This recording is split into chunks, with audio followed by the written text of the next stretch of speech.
गुरुर्ब्रह्मा गुरुर्विष्णू गुरुर्देव महेश्वरा गुरुर् साक्षात परब्रह्म तस्मै श्री गुरुवे नमः.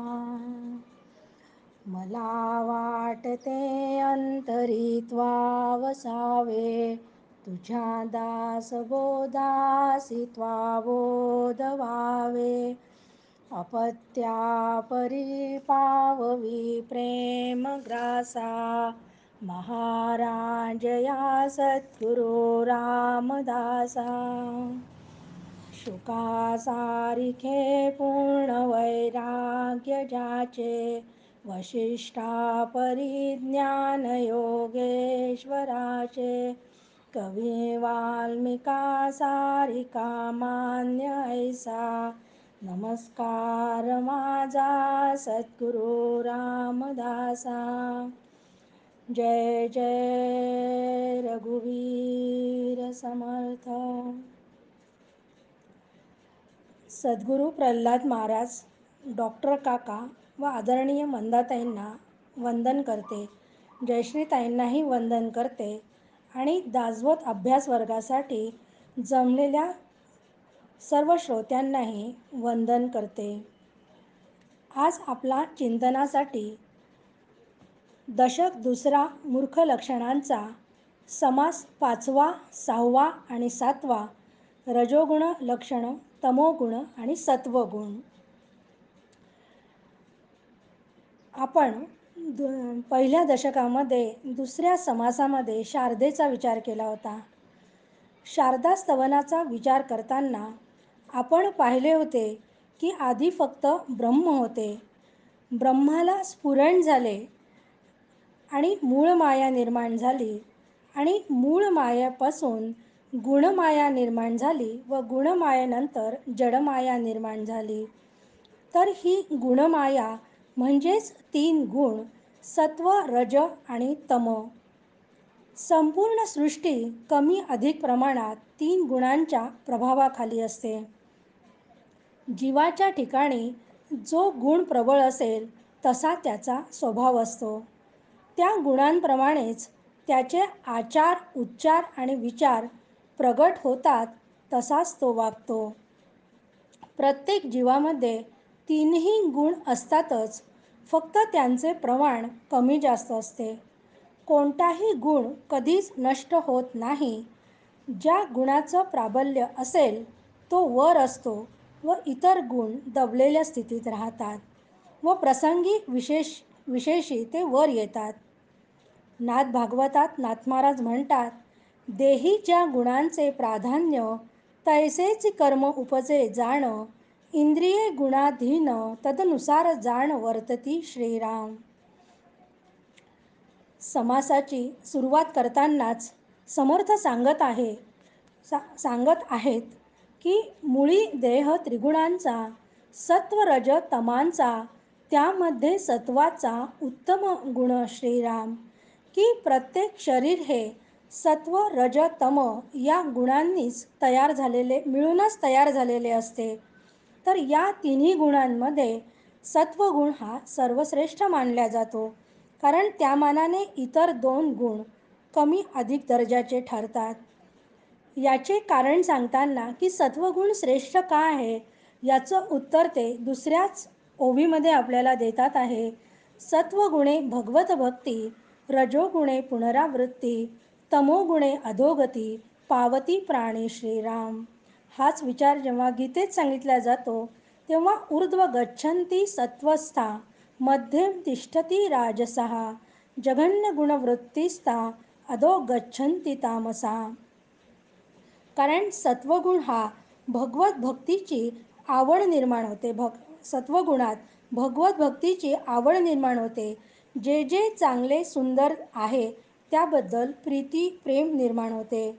तर रजोगुण हा पुनरावृत्ती म्हणजे जन्ममृत्यूचे फेरे पुन्हा पुन्हा मारावे लागतात. आणि तमोगुण हा अधोगतीला जातो आणि अधोगतीला जात असल्यामुळे वाघ, सिंह, सर्प या योनीमध्ये पुन्हा जन्म घ्यावा लागतो. त्याला आपण तिर्यक योनी म्हणतो. म्हणून शहाण्या माणसाने सत्वगुणाची कास धरावी व त्या सत्वगुणाच्या आधाराने परमेश्वराला प्राप्त करून घ्यावे. त्रिगुणांमध्ये दोन प्रकार असतात, एक शुद्ध आणि एक प्रबल. तर शुद्ध गुण हा जो आहे तो त्रिगुण हितकारक आणि मोक्षदायक आहे, आणि शबल जो त्रिगुण आहे तो घातक म्हणजे प्रपंचात गुंतवणारा आहे. आपले जीवन या तिन्ही गुणांवर अवलंबून असते. जसे त्रिगुणाचे दोन प्रकार सांगितले तसेच रजोगुणाचे सुद्धा दोन प्रकार आहे, शुद्ध आणि शबल. तर शुद्ध जो आहे, शुद्ध रजोगुण जो आहे तो कथा, कीर्तने, प्रवचन, भजन, पूजन या क्रियांकडे प्रवृत्त असतो. तर शबल रजोगुण करमणूक, क्रीडा, संमेलने याकडे त्याची प्रवृत्ती असते. 9व्या ओवीमध्ये समर्थ सांगत आहे, माता, पिता आणि कांता, पुत्र, सुना आणि दुहिता, इतकियांची वाहे चिंता, तो रजोगुण श्रीराम. की संपूर्ण कुटुंबाची जबाबदारीचे ओझे आणि काळजी वाटते, की आप्तस्वकीयांची कर्तव्य अवश्य पार पाडावेत, पण सतत त्याच अनुसंधानात राहणे, सतत तोच विचार करणे या गोष्टी कर्तव्यात मोडत नाही. घरातील जर एखादी व्यक्ती आजारी असेल तर त्याला पूर्ण औषध पाणी द्यावे, त्याचं पथ्य सांभाळावं, हे सगळं कर्तव्य करावं. पण ते करण्याच्या मागे हे मी केले असा कर्तृत्वाचा अभिमान नसावा. माझ्यामुळे झाले, मी नाही तर मग कोण करणार, हा भाव नसावा. 10व्या ओवीत ते आपल्याला सांगतात आहे, बरे खावे, बरे जेवावे, बरे ल्यावे, बरे नेसावे, दुसऱ्यांच्या अभिलाषावे, तो रजोगुण श्रीराम. हा रजोगुणी जो माणूस असतो त्याला अतिशय चमचमीत पदार्थ खायला आवडतात. जेवणामध्ये अनेक प्रकारचे बदल त्याला सतत हवे असतात. दागदागिने घालावे, नटावे, ऐटबाज वस्त्र नेसावीत आणि दुसऱ्याकडे आकर्षक दिसेल ते आपल्याकडेही असावे, असा त्याचा स्वभाव असतो, असा तो रजोगुणी असतो. 11व्या ओवीत ते सांगतात आहे, कैसा धर्म कैसे दान, कैसा जप कैसे ध्यान, विचारिना पाप पुण्य, तो रजोगुण श्रीराम. की हल्ली आपण पाहतो की आपण जर काही पोरांना सांगितलं की हे करा ते करा, तर ते लगेच ती एक फॅशनच होऊन गेलेली आहे की यात काय आहे, ते केल्याने काय होणार आहे, कशाला दान करावं लागतं, त्याची काय गरज आहे, असं विचारलं जाते. पण अमुक गोष्ट केली की पाप व हे केले नाही तर पुण्य, या सगळ्या कल्पनाच त्यांना वाटतात आणि या कल्पनेच्या त्या नावाखाली ते भ्रष्टाचार, मद्यपान, धूम्रपान ही महापापे न ठरता त्यांच्यासाठी शिष्टाचारच ठरतो. कारण दान हे नेहमी सत्पात्री करावे. शास्त्र माहीत नसल्याने भिकारी गरिबांना जर काही थोडाफार पैसा दिला किंवा आर्थिक मदत जर केली तर त्यालाच तो दान समजतो. 13व्या ओवीमध्ये समर्थ सांगत आहेत की धनधान्यांचे संचित, मन होय द्रव्यासक्त, अत्यंत कृपण जीवित्व, तो रजोगुण श्रीराम. रजोगुणी माणसाच्या स्वभावामध्ये नेहमी असुरक्षिततेची भावना असते. त्यामुळे प्रत्येक गोष्टीचा संग्रह करून ठेवावा असा त्याचा स्वभाव झालेला असतो, आणि संग्रह केल्यानंतर तो साठा संपू नये म्हणून तो खूप कमी प्रमाणात तो वापरतो. म्हणजेच काय की त्याचा त्या साठा करण्याच्या वृत्तीमुळे तो कंजूस स्वभावाचा सुद्धा असतो. 21व्या ओवीमध्ये ते सांगतात आहे, का मागे जे जे भोगिले, ते ते मनी आठवले, दुःख अत्यंत वाटले, तो रजोगुण श्रीराम. की पूर्व आयुष्यामध्ये जे जे काही प्रतिकूल घडत गेले ते आठवून त्याला दुःखाचे उमाळे येतात, आणि जे जे सुखाचे दिवस होते ते गेल्याचा त्याला शोक होतो. 23व्या ओवीत ते म्हणतात आहे, जे जे दृष्टी पडिले, ते ते मने मागितले, लभ्य नसता दुःख झाले, तो रजोगुण श्रीराम. रजोगुणी माणसाच्या दृष्टीला जे जे काही पडेल, म्हणजे एखाद्या रजोगुणी व्यक्ती असेल तर तिने जर दुसऱ्याची साडी पाहिली, दुसऱ्याचा दागिना पाहिला, तर तो लगेच मला हवा असं त्याला वाटायला लागते आणि तो मिळाला नाही तर ज्याच्या जवळ आहे त्याच्याबद्दल मत्सर ईर्ष्या त्या रजोगुणी माणसाच्या मनात निर्माण होते आणि तो स्वतः ते न मिळाल्याने हिरमुसल्यासारखा होऊन जातो. 27व्या ओवीमध्ये ते सांगतात आहे की कळावंत बहुरूपी नटावलोकी साक्षेपी नाना खेळी दान अर्पी तो रजोगुण श्रीराम. की हा जो रजोगुणी माणूस आहे याला नट्यांचे सिनेमा वगैरे बघणे याचं त्याला खूप कौतुक वाटत असते आणि यासाठी तो बराचसा स्वतःचा पैसा खर्च करायला तयार होतो. असा हा त्याचा मूळ स्वभावच आहे रजोगुणी माणसाचा. म्हणून 35व्या ओवीमध्ये समर्थ आपल्याला सांगतात आहे, आता रजोगुण हा सुटेना सांसारिक हे तुटेना प्रपंची गुंतली वासना यास उपाय कोण श्रीराम. उपाय एक भगवत भक्ती जरी ठाकेना विरक्ती तरी यथानुशक्ती भजन करावे श्रीराम. काया वाचा आणि मने पत्रपुष्पे फळे जीवने ईश्वरी अर्पुन या मने सार्थक करावे श्रीराम. की ते सांगतात आहे की सगळे रजोगुणी माणसाच्या स्वभावाचं जेव्हा त्यांनी वर्णन केलं आणि त्याचे गुण सांगितले तेव्हा ते म्हणतात की असा रजोगुण हा सुटत नाही, कारण वासना गुंतल्याने प्रपंचासक्तीने त्यातनं त्याची सुटका होत नाही. मग याला उपाय काय आहे तर त्याला एकच उपाय आहे, तो म्हणजे भगवत भक्ती आहे. कारण भक्ती हा जर उपाय केला तर परमार्थाला आवश्यक असलेलं वैराग्य अंगी बाणल्या जाते आणि त्यामुळे स्वतःच्या व्यापाच्या मर्यादेला शक्य तेवढं भगवत भजन करण्याची त्याला ओढ निर्माण होते. आणि भगवत भजन करताना तो शरीराने वाणी आणि चित्त यांच्या अनुसंधानाने त्याने ते भजन करावे. शरीराने त्याने तीर्थयात्रा वगैरे कराव्यात, वाणीने त्याने नामसाधना करावी आणि चित्त म्हणजे अनुसंधान त्याला भगवंताचंच लागलं पाहिजे. त्याचप्रमाणे त्याने पाने फुले फळे इत्यादी अनेक प्रकारची सामुग्री जमा करून देवाची पूजा करावी आणि असं भजन जर त्यांनी मनापासून केलं तर त्याच्या जीवनाचं सार्थक होतं. 39व्या ओवीमध्ये समर्थ सांगतात आहे, आदी अंती एक देव मध्येची लावली माव म्हणून या पूर्ण भाव भगवंती असावा श्रीराम. आदी अंती एक, कारण जगाच्या सृष्टीच्या किंवा जगाची निर्मिती व तिचा नाश हे सर्व काही परमेश्वर करतो. मग मध्येच हा दिसणारा हा जो मायेचा पसारा आपल्याला अनुभवायला येतो आहे तो अस्थिर असत्य असल्यामुळे मायेकडचं लक्ष काढून एका परमेश्वरावरच आपला भाव स्थिर ठेवावा आणि असा हा सतत भाव जर स्थिर ठेवला तर अशी सतत क्रिया करणारा रजोगुणी ईश्वर भजनाकडे जर वळला तर त्याला जीवनाचं त्याच्या सार्थक होते. आणि अशा या रजोगुणामध्येच वाढीतच जर त्याला मरण आले तर रजोगुणी माणूस रजोगुणाच्या कुळातच जन्माला येतो. आता रजोगुणानंतर समर्थ आपल्याला तमोगुण सांगत आहे. तमोगुण,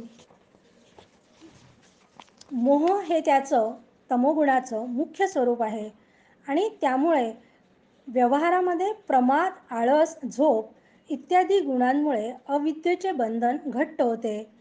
तमोगुणाची जर वाढ झाली तर बुद्धी विचारहीन व जड होते. तमोगुणाचे सुद्धा दोन प्रकार सांगितलेले आहे, एक शुद्ध आणि दुसरा शबल. शुद्ध जो आहे तमोगुण त्यांनी दुष्टांचं निर्दालन करण्यासाठी आवश्यक असलेला क्रोध तिथे येणे आवश्यक असते. तर शबल जो आहे तो निर्दयता, सूड, हत्या इत्यादी प्रमाद त्याच्या हातून घडत असतात.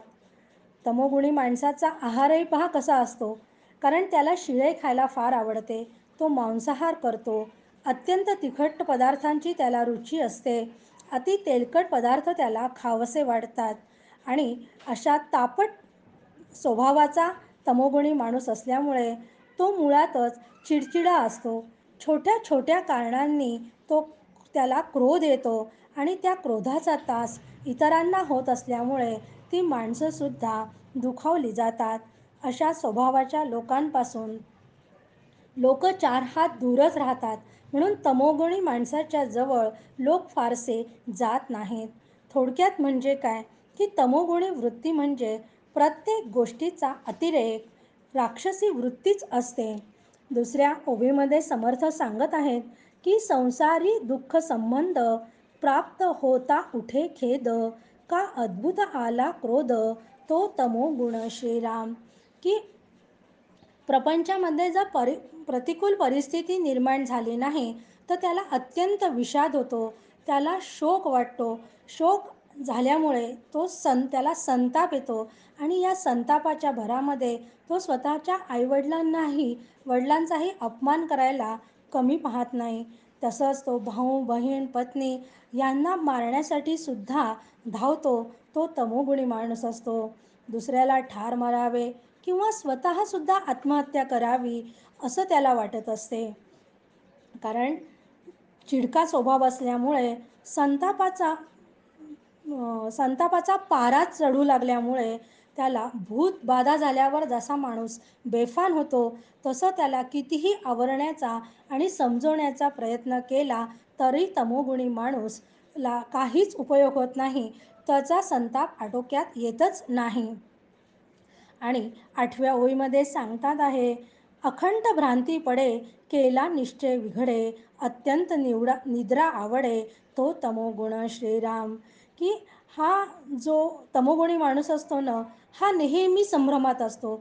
कधीही कुठल्या गोष्टीचा निर्णय निश्चय यावर कधीच तो ठाम नसतो आणि निश्चय करायचा आणि तो मोडायचा हे त्याचं सतत सुरू असते. आणि शिवाय याला झोप अतिशय अतिशय प्रिय असते.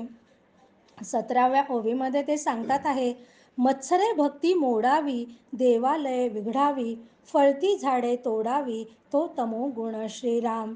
की हा जो तमोगुणी माणूस आहे हा मत्सरामुळे स्वतः तर ईश्वराची भक्ती करतच नाही, पण जे कोणी भक्ती करणारे किंवा उपासना करणारे लोक असतात त्यांचीसुद्धा तो टिंगलटवाळीच करत राहतो. नंतर मंदिरांची फोडतोड करतो. झाडावर जर सुंदर फुलं आलेली दिसत असतील तर ती फुले आणि फळे तो तोडतो. बरं, तोडून त्याचा उपभोग न घेता तो त्याची नासधूस करतो. हा त्याचा स्वभाव असतो. म्हणून 18व्या ओळीमध्ये ते सांगतात आहे, सत्कर्मे ती नावडती, नाना दोष ते आवडती, पाप भय नाही चित्ती, तो तमोगुण श्रीराम. की त्याला सत्कर्म तर आवडतच नाही आणि दुराचाराची आवड असल्यामुळे तो त्याचेच समर्थन करतो आणि पाप ही संकल्पना नाकारून त्याला भयच वाटणे. कारण पापाचं भयच त्याला वाटत नाही, कारण तो पाप पुण्य या संकल्पना स्वीकारतच नाही, म्हणजे जाणतच नाही तो. त्याच्यामुळे त्याला कुठल्याच गोष्टीचं पाप करताना भयसुद्धा वाटत नाही. 20व्या ओवीत सांगत आहेत की आग्न प्रलये शस्त्र प्रलये, भूत प्रलये विष प्रलये, मत्सरे करी जीवक्षये, तो तमो गुण श्रीराम. की घरे उद्ध्वस्त करणे, उभी पिके किंवा वाहने यांना आग लावणे. आपण आता बघतो राजकारणी लोकंसुद्धा किती सरकारी कार्यालय वगैरेंची फोडतोड करताना आपल्याला दिसते. हा तमोगुणी स्वभाव असल्यामुळेच होते.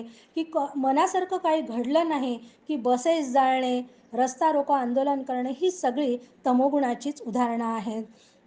नंतर भानामतीसारखे दुसऱ्यावर प्रयोग करणे, विष प्रयोग करणे हे सगळं तो केवळ मत्सराच्या भरात करत असतो आणि दुसऱ्याला त्रास देण्यातच त्याला सुख वाटत असते. दुसऱ्याचे भांडणं लावून द्यायचे आणि आपण गंमत पाहत बसायची, अशा प्रकारचा हा तमोगुणी माणसाचा स्वभाव असतो. ते सांगतात आहे 24व्या ओळीमध्ये, नावडे भक्ती नावडे भाव, नावडे तीर्थ नावडे देव, वेदशास्त्र न लगे सर्व, तो तमोगुण श्रीराम. की अशा या तमोगुणी माणसाला कुठल्याही प्रकारची उपासना करायला आवडत नाही. तीर्थक्षेत्रांना जायला आवडत नाही, देवधर्म करायला आवडत नाही, वेदांशी तर त्याचा काही संबंधच नसतो, कारण वेदही ची त्याला काही गरजच वाटत नाही. असा हा तमोगुणी माणूस 26व्या ओवीत समर्थ सांगत आहे, ज्येष्ठ बंधू बाप माये त्यांची वचने नसाहे, शीघ्र कोपी निघून जाये तो तमोगुण श्रीराम. की एखादे वडील माणसं आपल्याला जर काही उपदेश करत असतील, काही सांगत असेल, तर त्याला ती बोलणे आवडत नाही आणि ते बोलणे न ऐकता तो तिथून निघून जातो. म्हणजे कोणी जर त्याला चांगली गोष्ट सांगितली, उपदेश केला, तर तो ते दूरच ठेवतो. तो ऐकूनही घ्यायला ते तयार होत नाही आणि जर त्याला असं वाटलं तर जास्त हे सांगतात आहे तर तो त्यांच्यावर चिडतो, रागावतो. आपण एक लक्षात ठेवायला पाहिजे पण की समर्थ हे जेव्हा तमोगुणाचं उदाहरण देतात आहे आणि वडील माणसं घरातले सांगत असताना त्यांच्या उपदेशाकडे दुर्लक्ष करायचं, ही हे आता आपल्याला खूप पाहायला मिळते आहे. कारण लहान मुलांमध्ये आता प्रत्येक गोष्ट त्यांना म्हटली की मिळत असल्यामुळे त्यांना नाही म्हणायची सवयच राहिलेली नाही आहे. कारण त्यांना एक तर एक आणि दोनच मुलं असतात. त्याच्यामुळे त्यांना दुसऱ्यांसाठी काही करायचा हा स्वभाव नसतो. शेअर करण्याची सवय नसते आणि त्यामुळे काय होते की त्यांच्यातला तमोगुण वाढतो आहे. कारण त्यांना जे म्हटलं ते हातात मिळते आहे. मग काय होते याचा परिणाम असा होतो की मुलांना नाही म्हणण्याची ऐकायची सवय नसली की त्यांचा स्वभाव एक तर हट्टी होतो आणि पुढे जर आयुष्यात त्यांना पाहिजे ती वस्तू मिळाली नाही तर त्याचा दुष्परिणाम होतो आणि ते अधोगतीला जातात. म्हणजे त्यांच्या हातून चुकीचे कार्य घडायला लागते. म्हणून हा गुण फार महत्त्वाचा आहे समर्थांनी सांगितलेला, याचा आपण गांभीर्याने विचार करायला पाहिजे. 29व्या ओवीत समर्थ सांगतात आहे, केला गळाचे नवस रडी बेडीचे सायास, काष्ठयंत्र छेदी जिवेस तो तमोगुण श्रीराम. कारण हा जो तमोगुणी माणूस आहे हा कुठल्याही प्रकारची उपासना तर करतच नाही, पण जर काही तो साध्य किंवा काही साधना करत असेल ना तर तो अघोरी कृत्य करण्यासाठीची साधना करतो. मग तो काय करेल, निखारे पसरून त्यावर तो चालत असतो, तर कधी अंगाला टोचण्या खिळे टोचून घेत असतो, कधी मस्तक कापून देवाच्या चरणी वाहत असतो, चहूकडून अग्नी पेटवून त्यामध्ये तो बसत असतो. अशा प्रकारच्या अघोरी कृत्यच तो करत असतो. 39व्या ओवीत समर्थ सांगत आहे की ऐसे वर्ते तो तमोगुण, परिहा पतनास कारण, मोक्षप्राप्तीचे लक्षण नव्हे येणे श्रीराम. की असं हे तमोगुण जे आहे, हे ज्याचं तमोगुणाचं वर्तन ते अधःपतनाकडेच नेतं. त्यामुळे तिथे जिथं अधःपतन आहे तिथं मोक्ष असणं कदापिही शक्य नाही आहे. म्हणून तिथं मोक्ष नाहीच. आणि 40व्या ओवीत सांगत आहे, केल्या कर्माचे फळ प्राप्त होईल सकळ, जन्मदुःखाचे मूळ तुटे नाकी श्रीराम. की या तमोगुणामुळे जीव बद्ध राहिल्याने जन्ममरणाच्या फेऱ्यातून त्याची कधीच सुटका होणार नाही. मग मला जर जन्ममरणाच्या चक्रातून सुटका हवी असेल तर त्याचा सत्वगुण वाढलाच पाहिजे. आणि मग म्हणूनच समर्थ आता पुढच्या समासामध्ये आपल्याला सत्वगुण सांगत आहे. आपण पाहतो की जेव्हा आपण कधी त्रिगुणांबद्दल बोलत असतो तर ते म्हणत असताना त्रिगुण आपण नेहमी सत्व रज तम याच क्रमाने म्हणत असतो. पण समर्थांनी बघा आपल्याला आधी रजोगुण सांगितलं आहे, नंतर त्यांनी तमोगुण सांगितलं आहे आणि त्यानंतर ते सत्वगुण सांगतात आहे. यामागे काय कारण असेल हो? समर्थांना असं वाटलं की रजोगुण आणि तमोगुण सांगून विटाळलेली वाणी आता शुद्ध करण्यासाठी समर्थांनी तिसऱ्यांदी सत्वगुण सांगून त्याचे वर्णन केलेले आहे. सत्वगुण हा अत्यंत निर्मळ असतो, विद्या संपन्न होण्याची इच्छा निर्माण करतो, चांगले श्रवण करावे आणि विद्वान म्हणून लोकमान्यता मिळावी अशी इच्छा निर्माण करून विषय सुखाकडे जीवाला नेतो. असे असले तरी सत्वगुण धर्माची मर्यादा ओलांडू देत नाही. अंतःकरणातील बुद्धी ही सत्वगुणाची असते तर मन रजोगुणाचे असते. मनाला आवरून बुद्धीने घेतलेल्या निर्णयांचा जीवाने पाठपुरावा करा आणि तो निर्णय शास्त्रानुसार असावा. कारण सत्वगुणाची वाढ झाली असता बुद्धीला अनेक प्रकारचे ज्ञान होते. कर्तव्य अकर्तव्य, भोग्य अभोग्य यांच्याबद्दल अचूक विवेक त्याच्याजवळ असल्यामुळे पुण्यशीलताही वाढते. अशा या सत्वगुणाचे सुद्धा दोन प्रकार आहे, शबल आणि शुद्ध. तर शुद्ध जो सत्वगुण आहे त्यांनी अध्यात्मविद्येची आवड निर्माण होते. तर शबलामुळे साहित्य, कला, विज्ञान यांच्याकडे ओढा निर्माण होतो. 9व्या ओवीमध्ये समर्थ आपल्याला सांगत आहे, ईश्वरी प्रेमा अधिक, प्रपंच संपादने लौकिक, सदा सन्निध्य विवेक, तो सत्वगुण श्रीराम. की सत्वगुणामुळे काय होते तर ईश्वराविषयी प्रेम निर्माण होते, ते टिकते आणि ते वाढते. त्यामुळे केवळ आपले गणगोत मित्र यांच्यातच गुंतून न राहता कर्तव्यापुरता, गरजेपुरता तो प्रपंच करतो, पण त्यात तो आसक्त होत नाही. देवाच्या सख्यत्वासाठी पाडाव्या जीवलगाच्या तुटी, सर्व अर्पावे शेवटी प्राण तोही अर्पावा, इतकं प्रेम त्या भगवंतावर केलं पाहिजे. अशी अवस्था भक्ताची केवळ ईश्वराच्या प्रेमामुळेच होते. सर्व नातेगोते नकोसे वाटते. गोरोबा काका म्हणतात आपले की गोरोबा काका ईश्वराच्या भजनात इतके रंगून गेले होते की स्वतःचा मुलगा पायंदळी चिखलात तुडविला गेला तरी त्याचे भान त्यांना नव्हते. ते म्हणतात, केशवाचे भेटी लागले ते पिसे, विसरले कैसे देहभान. पण इतकी उच्च कोटीची भक्ती असल्यामुळे भगवंत तेथे धावून येतो व त्या बाळाला चिखलातून बाहेर काढतो. मग आता ईश्वरावरचे प्रेम वाढणे हे सत्वगुणाचे लक्षण आहे हे तर समजले. मग प्रश्न पडतो की पुढच्या समासामध्ये समर्थ म्हणतात आहे, प्रपंच संपादने लौकिक. मग प्रपंच करावे की नाही? परमेश्वराविषयी प्रेम वाढले तर घरदार सोडून रानावनात जायचे की काय? याचे उत्तर ते या दुसऱ्या चरणात देतात आहे की प्रपंच संपादी लौकिक म्हणजे प्रपंचात लौकिक संपादन करावा असा नसून कर्तव्यापुरता, गरजेपुरता, लोकव्यवहारापुरता संसार करावा. कारण सत्वगुणी संसार तर करत असतो, पण त्यात तो अडकत नाही. संसाराला आपल्या डोक्यावर बसू देत नाही. संसाराची जर आसक्ती सुटली ना की संसाराची बाधा होत नाही. प्रारब्ध कर्मानुसार आपल्या वाटेला आलेला संसार कर्तव्यबुद्धीने करावा. सत्वगुण ज्याच्या रोमारोमात भिनलेला असतो त्याच्याजवळ विवेक सदा जागृतच असतो. सतत तो जवळ असतोच. या ओवीत दोन गोष्टींचा विवेक समर्थांनी आपल्याला करायला सांगितला आहे. कारण समर्थांनी तिसऱ्या चरणात म्हटलं आहे सदा सन्निध्य विवेक. तर हे दोन विवेक म्हणजे काय? तर एक तर त्यांनी ईश्वरावर प्रेम करायचे सांगितले आहे की संसारावर करायचे आहे. तर ईश्वरावर प्रेम करायचं उत्तर त्याचं काय आहे की ईश्वरावर प्रेम करायचं व गरजेपुरता संसार करायचा व सारासार विवेक, नित्यानित्य विवेक करून परमेश्वराची संगत धरायची.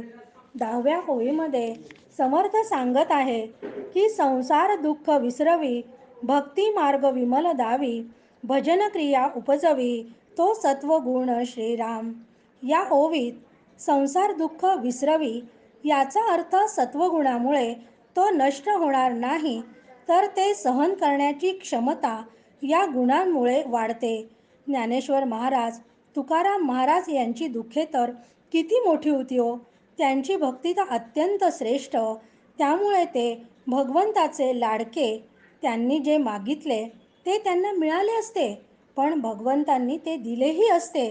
पण संत दुःखाच्या निवृत्तीपेक्षा ते दुःख सहन करण्याची क्षमता मागतात. रवींद्रनाथ टागोरांची अतिशय सुंदर कविता आहे, हे भगवंता, आमच्यावर आपत्ती आणू नकोस, असे नाही तर ती आपत्ती सहन करण्याची ताकद दे. संकटाचं भय आम्हाला वाटणार नाही असं कर. संत सत्वगुणी असतात. विवेकाने संसार मिथ्या आहे हे ते जाणत असतात. मिथ्यत्वाच्या विवेकामुळे सात्विक माणूस सुखदुःखे समे कृत्वा या विचारावर स्थिर असतो. म्हणून येथे समर्थ सांगत आहे की सत्वगुणामुळे संसार दुःखाचा विसर पडतो. संतांच्या दृष्टीने का संतांच्या दृष्टीने कामना, इच्छा, आकांक्षा ठेवून केलेली भक्ती हा अपराध आहे. त्यात भगवंताला गौणत्व येऊन मागणीला महत्त्व येते. येथे मागणी ये जेथे मागणी येते तेथे भक्तीचा केवळ व्यापार होतो.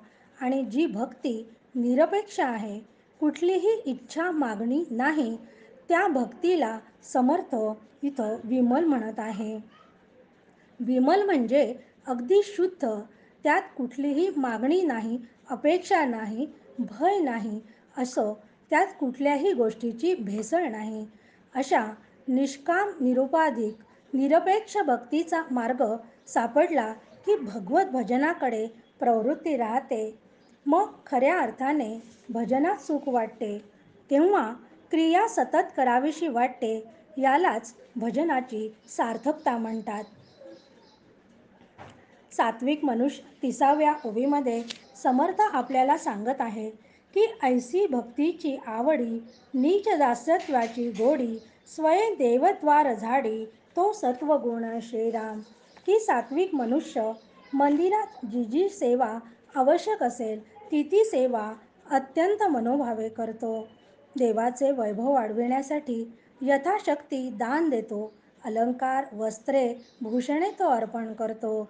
देवाचे भजन करताना तो वाद्य म्हणजे तबला आहे, मृदुंग, टाळ, झांजा, चिपळ्या वाजविण्यात तो अगदी रंगून गेलेला असतो. त्याला देवभक्तीची आवड असते. परंतु महत्त्वाची गोडी म्हणजे नीच दास्यत्वाची गोडी असते. पण बऱ्याच जणांना मंदिरात अशी हलकी फुलकी कामे करताना लाज वाटते.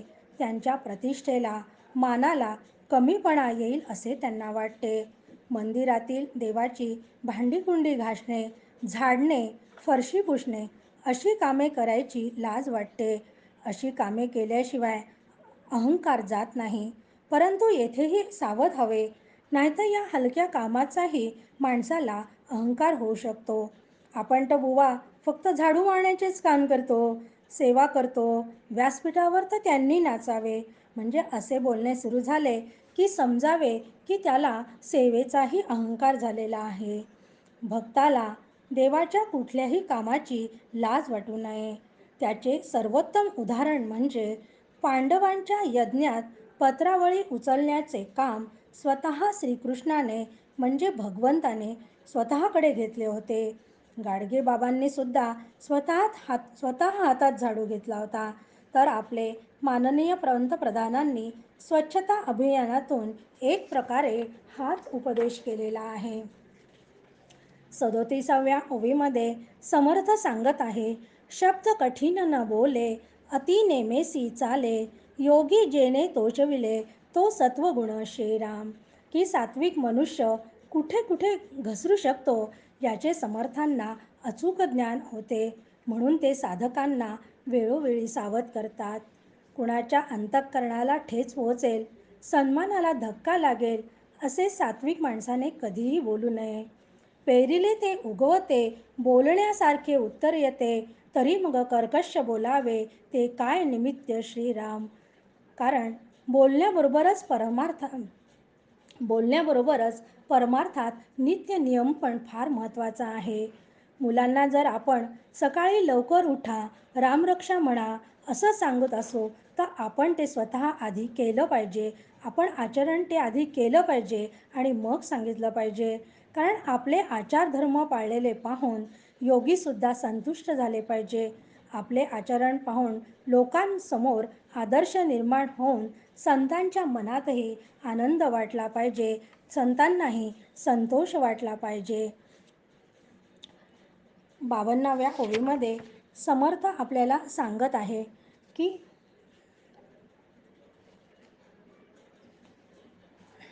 56व्या ओवीमध्ये समर्थ आपल्याला सांगत आहे, जेने जिंकली रसना, तृप्त जयाची वासना, जयास नाही कामना, तो सत्वगुण श्रीराम. खरंच रसनेवर विजय मिळवणे किती अवघड आहे हो. आता कोरोनाच्या काळातच पाहणं, त्यावर नियंत्रण किती अवघड आहे.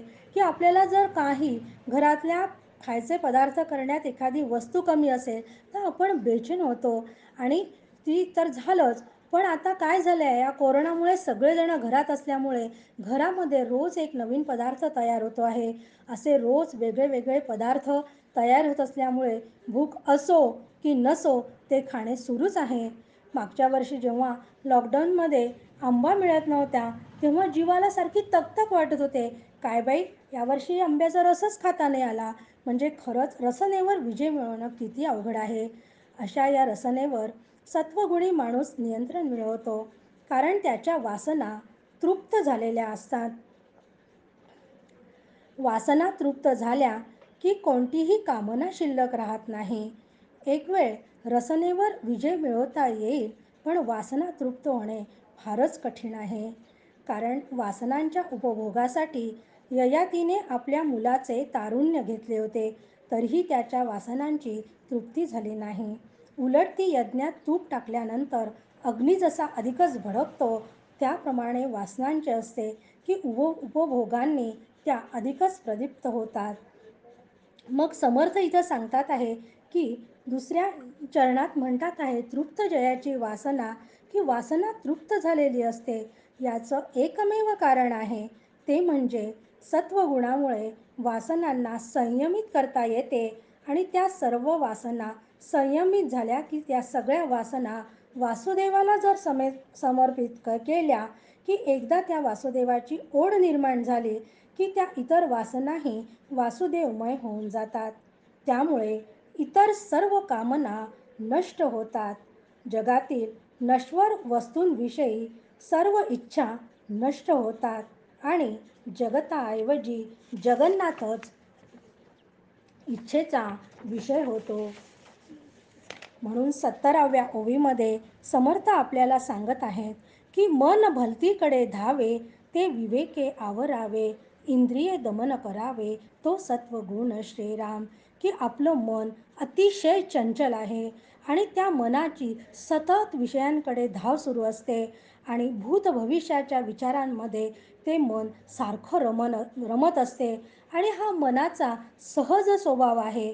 म्हणून तो मन विवेकाने आवरावे आणि विवेकाने आवरून त्यांना इंद्रियांना त्या विषयांपर्यंत न जाऊ देणे, हे इंद्रियांना विवेकाने करणे शक्य आहे. म्हणून विवेकाने त्या मनाला आवरायचं आणि त्यांना विषयांकडची त्यांची धाव थांबवायची, हे सत्वगुणानेच केवळ शक्य आहे. त्यासाठी मात्र आपल्याला संत कृपा हवी. म्हणून 78व्या ओवीमध्ये समर्थ आपल्याला सांगत आहे, संत कृपा होय जयास, तेने उद्धरिला वंश, तो ईश्वराचा अंश, सत्वगुणी श्रीराम. की संत ज्याच्यावर कृपा करतात त्याचा वंशच धन्य होतो. कारण संतांच्या कृपेशिवाय आपल्याला ज्ञान होत नाही आणि ज्ञान करण्यासाठी संत आपल्याला मदत करत असतात. संत कृपा लाभलेला हा ईश्वराचा अंशच आपण समजावा, कारण हे सर्व केवळ सत्वगुणामुळेच शक्य आहे. म्हणून 86व्या ओळीमध्ये समर्थ आपल्याला आता सांगत आहे की ऐसा हा सत्वगुण सात्विक, संसार सागरी तारक, येणे उपजे विवेक, ज्ञान मार्गाचा श्रीराम. की हे सत्वगुण अंगी जर आपण बाणले तरच या संसार सागरातून आपण तरुण जाऊ शकतो. आणि जर आपण संसार सागरातून तरुण जायचं असेल तर आपल्याला सत्वगुण जवळ असायला हवा आणि विवेकसुद्धा जवळ असायला हवा.